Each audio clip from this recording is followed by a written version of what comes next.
You reach your later years thinking the hard part will be your body, the fatigue, the doctor visits, the nostalgia, and sure, that weighs on you. But what wears you down most isn't always your back. It's the people around you and what they demand from you. Because you're still trying to be good with everyone, still opening the door out of habit, still smiling even though inside, you've run out of patience. Do you see the mistake? You confuse kindness with availability. And in old age, that confusion steals what's most precious, peace of mind. The irony is that while you're looking for tranquility, you keep tolerating people who live off your energy. It's like trying to keep a house clean while someone keeps walking in with muddy shoes and then complains the floor isn't shining. The Stoics were clear about this. Your peace is not something you bargain with someone who doesn't respect it. Stay until the end, because the last type of person is the most common and also the most dangerous, especially when they share your last name. If it's your first time here, my name is Gabriel, and this is the Stoic Garden. Today we're going to put your social life in order so your old age can be calm, dignified, and light. Let's begin. 1. Emotional drainers. Have you noticed that person who shows up in your day like they're sitting down to a set table, and 5 minutes later you feel empty? They don't ask how you are to actually know. They ask so they can open the door to their complaint. And you, out of politeness, out of habit, out of that old idea that you should be there for others, you sit and listen until your chest tightens and your spirit goes dim. You normalize it, but your body doesn't. Your mind doesn't either. You just get used to losing. An emotional drainer is like a radio blaring inside a home that already needs silence. It doesn't matter if you were at peace, if you'd managed a quiet morning, if you were finally breathing slowly. That person brings noise as an identity. And the worst part is they don't always shout.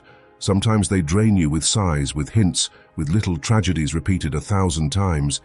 It's a constant leak. They don't break you with one hit. They break you by repetition. And here's the mistaken belief many people carry into old age. If I listen, I'm helping. No, a lot of the time you're just feeding it. Because some people don't want solutions. They want an audience. Some people don't want relief. They want attention. And if you're a decent person, you become the place where they dump what they don't know how to handle. Not because you're strong, but because you're accessible. Misplaced compassion turns into punishment. The internal cost is quiet, and that's why it's so treacherous. You start getting irritable and you don't know why. You feel tired even though you haven't done anything physical. You lose the desire to talk to the people who actually matter. And then you blame yourself for being in a bad mood when really you're overloaded. A mind filled with someone else's complaining loses its own clarity, and in later life, clarity is medicine. Without it, everything gets harder. Decisions, health, relationships, even sleep. The Stoics weren't naive.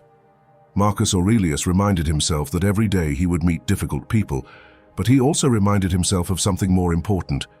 His judgment and his energy were his responsibility. You are not an emotional trash can.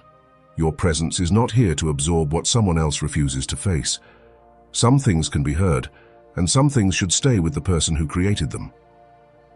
Virtue isn't carrying everything. It's choosing with clear sight. So lower the intensity. Not with yelling, not with drama, not with endless explanations. With a posture, with a short sentence, with a, "I can't do this today." With, "I understand, but I don't have the energy to talk about it right now." Watch how the person reacts when they only come to drain you. That's where everything is revealed.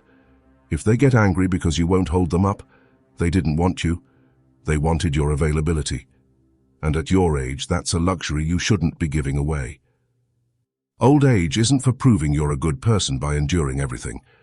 Old age is for living with dignity, and dignity includes protecting your mind the way you protect your home. You don't let just anyone walk in, make a mess, and then expect you to clean it up. Your energy is finite, and anyone who drains it without bringing peace isn't company. They're a leak. 2. Guilt manipulators. Does this scene sound familiar? You say no for the first time in a long time, and on the other side comes a strange silence, a sigh, a soft but poisonous line like, "Don't worry, I'll figure it out somehow." It sounds harmless, but you feel it in your stomach. Because they're not informing you, they're charging you. And the worst part is that after a lifetime of learning to be good, you fall into the trap without anyone even pushing you. In daily life, it shows up in small details. They ask for favors like they're rights. They demand attention like it's an obligation. They make you feel selfish for resting. They call right when you're finally calm.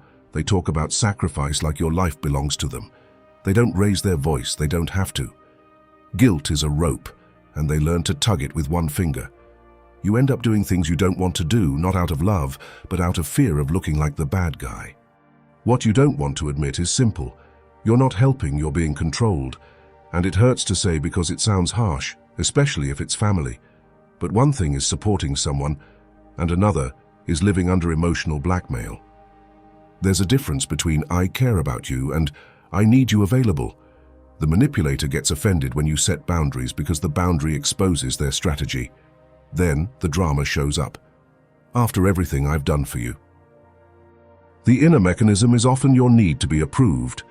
Even at a certain age, many people are still looking for permission to exist in peace. You still want to be seen as the grateful child, the exemplary parent, the always there sibling. And that's noble, yes, but it also makes you vulnerable if you don't have a backbone. Because guilt works with your history. It reminds you of your mistakes, your absences, your failures, and offers you false redemption. Do this and you'll be clean. The Stoics would tell you not to confuse emotion with truth. Guilt feels real, but it isn't always fair. Epictetus insisted on separating what depends on you from what doesn't. It depends on you to act with integrity, speak clearly, and be respectful. It does not depend on you to carry someone else's emotional emptiness or to repay an entire life with an endless favor. If someone loves you, they don't need your guilt to hold the relationship together. They need your free presence. The invitation here is uncomfortable because it demands real inner maturity. Listen to your own no as a sign of health, not as a sin. Ask yourself without dressing it up, am I doing this out of affection or out of fear? Would I do it the same way if there were no emotional threat? When you answer honestly, the play falls apart. And you don't need to fight. You just need to stop playing the savior out of habit. And yes, at first it will feel strange, because when you've always been the one who gives in, the day you don't give in, it looks like you changed. But you didn't change for the worse. You came back to yourself. Manipulated guilt is an elegant form of slavery, and a peaceful old age isn't built with invisible chains. It's built with clear boundaries and the calm of someone who no longer over-explains. The unavoidable truth is that someone who truly loves you doesn't use you as an emotional currency. And someone who needs you guilty to keep you close isn't looking for love. They're looking for control. At your age, your peace is worth more than anyone's approval. The third type of person you need to avoid: constant critics. You think the problem is that you lack patience, but sometimes what you really lack is respect for your own tranquility. Because there are people who don't talk, they evaluate. They don't visit, they inspect. They show up, and instead of seeing you, they see what's missing, what's too much, what you did wrong, what you should have done differently. And for years, you've confused that bitterness with being honest. Are you really going to keep calling it honesty when someone always finds a way to make you feel small? Living close to a constant critic is like walking with a stone in your shoe and telling yourself it's normal because that's life. At first it barely bothers you, then it changes how you walk, and over time everything hurts, even if you can't explain why. You start conditioning yourself. Before you speak, you're already calculating. Before you decide, you're already imagining their disapproving face. Even your achievements become timid because you know someone will turn them into a fault. You didn't do it perfectly, it wasn't that big a deal. You could have done it sooner. What that person doesn't want to admit is simple. They don't correct you for your good. They correct you to feel superior. They need to be the judge because they can't stand feeling ordinary. And if there isn't a real flaw, they invent one. If there isn't a big mistake, they exaggerate a small one. That's how they keep their seat at the table, on top. You feel it when they never celebrate, never ask, never soften. They just mark, they just point. They just leave you with the sense that you're always in debt to an impossible standard. The inner mechanism behind the constant critic is often fear wrapped in arrogance. Fear of being ignored, fear of not being valuable, fear of not controlling anything. So they control the only thing they can, your mood. They throw comments the way someone tosses pebbles into water, not to help you, but to see how far the ripple goes. If you react, they win. If you justify yourself, they win. If you stay quiet, they push harder, because their food isn't truth, it's your discomfort. The Stoics didn't waste their lives arguing with someone who lives to point fingers. Marcus Aurelius trained himself not to hand his peace over to other people's opinions. You can't control someone else's tongue, but you can control the place you give it in your mind. And here's the practical stance. Stop negotiating your dignity with someone who doesn't know how to treat you with respect. You don't have to convince them. You don't have to prove anything. You just have to decide that your calm will not be a game board where someone else plays. Look at yourself honestly. How many decisions do you make while already thinking about how to avoid criticism? That's the trap. They're not guiding you, they're programming you. Start changing the relationship with one simple thing. Stop over-explaining. Answer short, answer clean. That's how I did it, and silence. A calm look and a change of subject. Not out of coldness, but out of mental hygiene. When you remove the fuel, the fire shows itself for what it was, a performance. Because the truth is this: the constant critic doesn't ruin your old age by what they say. They ruin it by what you allow it to mean. And when you stop giving it meaning, you get years of air back. No one deserves to be your permanent judge, not even someone who believes they have the right. 4. Permanent victims. Some people don't live their life, they narrate it as a tragedy. Everything happens to them, they choose nothing. There's always someone to blame outside: family, luck, age, the government, fate, the neighbor, the weather. And you, with a good heart, try to encourage them, understand them, hold them up. But time passes and you realize something uncomfortable. They don't want to climb out of the hole, they want you to climb down and keep them company. Sound familiar? That's a kind of exhaustion rest won't fix. In daily life, it shows up in almost invisible details. Every call brings a new complaint. Every visit comes with a long sigh and a list of injustices. If you offer a solution, they argue with it. If you offer help, they reject it or sabotage it. If you say, "Let's do something different," they answer, "What's the point?" And you end up trapped in a conversation where your energy goes up like smoke and theirs stays intact. Because the victim doesn't want movement, they want confirmation that they can't. The noise of that pattern distorts something essential in old age: your sense of reality. You start seeing everything as a burden, everything as a problem, everything as inevitable drama. It spreads, not out of malice, but out of repetition. It's like playing sad news all day and believing that's the whole world. The permanent victim does that with their life. And if you don't create distance, your mind starts breathing that same heavy air, the air where nothing has an exit, and everything is just the way it is. Picture this: someone carrying a bucket with a hole, but instead of patching it, they ask you to carry it for them. And you carry it for a while because you think it's solidarity. Then, for a while longer, because you feel guilty. And eventually you carry it out of inertia. Meanwhile, the water keeps leaking out. The problem never gets solved. The exhaustion just gets shared. And the saddest part is that over time, you become an expert at carrying other people's buckets and forget to repair your own. The Stoic principle here is sober, almost blunt. What you don't take responsibility for will dominate you. Epictetus spoke about inner responsibility, about not living as a slave to the external world. This isn't about judging someone who suffers. It's about not becoming an accomplice to an identity built on suffering. Helping isn't holding up an endless story of powerlessness. Helping sometimes is refusing to reinforce it. It's calmly saying, "I understand, but I'm not going to feed this wheel again." Pause and observe. How do you feel after you talk to that person? If you leave heavier, more irritated, more drained, that isn't empathy, it's wear and tear. And your old age is not for useless wear and tear. Start changing the conversation without a fight. If the complaint comes, ask about a decision. If the drama comes, ask about an action. And if it always returns to the same circle, learn to cut it off with respect. "I don't have the energy for this today." That isn't cruelty. It's self-respect.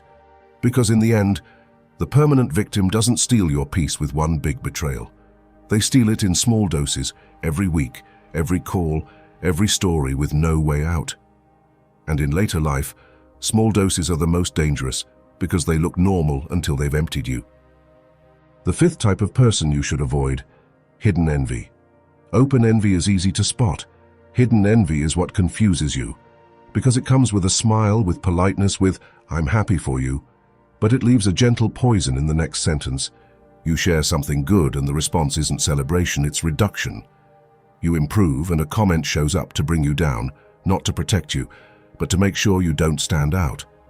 And the worst part is that at your age you don't need to compete, but they still measure themselves against you as if your peace were a threat. In daily life, it shows up as a strange pattern. They ask questions to compare, not to understand. They pull information out of you and then use it as a yardstick. If you're calm, they talk about how boring peace is. If you take care of yourself, they call it vanity. If you set boundaries, they call you selfish. And there's always one detail. When things go well for you, they cool off. When things go badly, they perk up. They won't say it, but their energy gives them away. Your fall gives them relief. Your stability makes them uncomfortable. What you don't want to admit is that they aren't upset by what you did. They're upset by what it proves. It proves it can be done. It proves there's a way out. It proves the problem wasn't life, it was their posture. And that touches a wound. Seeing that you, with your years, your losses, your limitations, still got back up. So they deflate you. Not because you're bad, but because your example reminds them of what they haven't worked on in themselves. And that hurts more than any mistake you might have made. Imagine this. It's like having someone beside you blowing every time you try to light a candle. They don't break your hand. They don't take the match away. They just blow. And after a few tries, you start thinking, maybe the candle is faulty, when really there's silent sabotage right next to you. That's hidden envy. It doesn't confront you, it drains you. It doesn't argue. It cools your enthusiasm. It doesn't insult you, it minimizes you with elegance. The existential consequence is serious, even if it looks small. You start hiding your joy so you won't provoke anyone. You talk less about your progress. You become discreet, not out of wisdom, but out of self-defense. And that's sad, because old age should be the stage where your life no longer asks permission to be at peace. If you dim your light so someone else won't feel small, you end up living in shadow because of someone else's insecurity. And that price is too high. The break doesn't need drama. It just needs clarity. Notice who is genuinely happy when things go well for you. Notice who listens without competing. Notice who doesn't need to compare. And then look at the other side. Who always adds a thorn, who always puts in a but, who always reminds you of limits right when you were finally breathing. Don't turn it into a war. Turn it into information. A Stoic mind doesn't get offended. It takes note. And with what it notes, it decides. The Stoic principle here is inner. Don't hand your direction to someone who lives staring into someone else's mirror. Seneca insisted that peace comes from a mind that doesn't depend on applause or comparisons. You don't need anyone to validate your calm. Calm validates itself. Your job isn't to convince the envious person. It's to keep their gaze from becoming your mirror. You're not in competition. You're building. And someone who lives comparing doesn't know how to build. When you adopt this stance, your inner experience changes. You stop speaking to impress. You stop explaining to defend yourself. You become more reserved, yes, but free. Your joy becomes quiet and solid, not fragile. And it's funny. When you no longer seek approval, envy loses its power, because envy only works if you need someone else's permission to feel good. If you don't need it, their comment stays where it was born, in their insecurity. And hold on to this truth. The hidden envious person doesn't want to see you doing badly. They want to see you staying the same. And in old age, staying the same for someone else's comfort is a slow way of giving up on yourself. 6. Avoid unpredictable conflict seekers. Some people turn any moment into a minefield. You can be talking about something simple, a memory, a meal, a small plan, and suddenly the spark appears. A tone, an accusation, a jab, a fight no one asked for. And the worst part isn't just the conflict, it's the unpredictability. Because with them, you never know when the hit is coming, so you live on alert. And at your age, living on alert is a slow way to get sick. The unpredictable conflict seeker doesn't need a big reason. A twisted interpretation is enough. If you didn't call, you're inconsiderate. If you did call, you bothered them. If you're calm, you're indifferent. If you're serious, you're aggressive. It's not about what you do, it's about their need for tension. Some people feel empty without tension, so they manufacture it. And if you're someone who wants peace, you become the perfect material. Because you react, because you care, because you try to fix things. In practice, this person forces you to walk on eggshells. You measure your words. You avoid topics. You change decisions so they won't explode. And without realizing it, you're no longer living your life. You're managing someone else's mood. That's dangerous because old age should be the stage where your home, your routine, and your mind become a refuge. But with an unpredictable conflict seeker nearby, your refuge turns into a surveillance post, and vigilance exhausts you more than work does. Constant conflict has an intimate effect. It trains your mind to expect the worst. And when a mind expects the worst, it becomes hard, suspicious, tired. It steals your lightness. It steals your spontaneity. It steals the simple pleasure of talking without fear. And your body pays the bill. Tight neck, pressure, insomnia, shallow breathing. You don't notice it in a day. You notice it when you've spent months with a tight chest for no clear reason. That's the mark of habitual conflict. The Stoics weren't shocked by other people's behavior, but they also didn't surrender to it. Their strength was an inner border. You can't control someone else's explosiveness, but you can control how much access they have to your serenity. And here's the hard but freeing key. Stop trying to calm them down as if it's your job. Because the unpredictable conflict seeker learns quickly that if they explode, you move. And when you move, you reinforce the pattern. You train them without meaning to. The practical response isn't to shout louder or win arguments or prove you're right. It's to cut the cycle. Don't take the bait. Leave when the tone rises. Calmly say you'll talk when there's respect. And then do it without speeches. A boundary isn't a threat, it's a door. And if the other person keeps pounding on it, you don't argue with the door. You leave. Not out of cowardice. Out of wisdom. Because unpredictable conflict has a hidden goal: to dominate the atmosphere. If you stay and fight, conflict wins because it pulled you onto its ground. If you stay and beg, it also wins because it placed you underneath. But if you stay calm and step away, you remove the stage. And when you remove the stage, the explosion becomes ridiculous because there's no audience. That's where the dynamic starts to change. Either they adjust or they reveal themselves. Your old age isn't for negotiating with someone else's temperament. It's for cultivating silence, health, a dignified routine, simple conversations, and people who add to your life. And even if it sounds cold, it isn't. It's justice toward yourself. Because no one will give you back the years you lose in repeated arguments. No one will pay you for the days you waste trying to tame someone who doesn't want to be tamed. If someone brings war to your door, you don't have to welcome it as a guest. You can close the door. The seventh and last type of people: family members who demand from you without giving you the respect you deserve. This is the most delicate one, because it hits the heart and it hits guilt at the same time. You've been taught that family is sacred, that family is something you put up with, that family comes before everything. And that idea, used well, creates unity. But used badly, it creates abuse. Because there are relatives who don't love you, they use you. They don't visit you for you. They visit you for what you represent: money, time, a house, favors, inheritance, care, control. This isn't about an occasional conflict. It's a pattern. They show up when they need something. They speak sweetly when they want something. They get offended when you set boundaries. They tell you you're changing when you're simply reclaiming your dignity. They remind you what they did for you as if it were an eternal contract. They ask for sacrifices as if your life no longer belongs to you because you're older. And you, out of fear of being alone or fear of breaking the image of a close family, give in again and again, until you look at yourself and don't recognize who you've become. Family abuse is often more dangerous because it hides behind pretty words. It's for your own good. It's not good for you. Let me handle it. You're not up for that anymore. And little by little, they take your decisions. They take your voice. They take your authority over your own life. Worst of all, they do it with a smile. And if you protest, they label you stubborn, distrustful, bitter. That label is their tool. Because if they make you the difficult one, they get to be the good ones. And then the abuse becomes morally acceptable inside the family. The Stoic principle here is firm. Blood is not an excuse to lose your soul. Being family doesn't grant permission to disrespect you.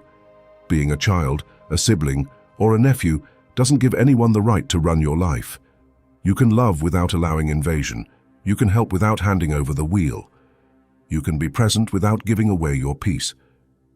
Dignity is not negotiable because of kinship. And if someone thinks it is, they're not defending the family. They're defending their comfort. The clearest way to see it is with a brutal question. If this person weren't your relative, would you allow this? If the answer is no, then you're not looking at love. You're looking at habit and fear. And at your age, living out of fear is a quiet defeat. You don't need to cut everyone off, but you do need to put things in order. Define what's okay, what isn't, and what ends if the line is crossed.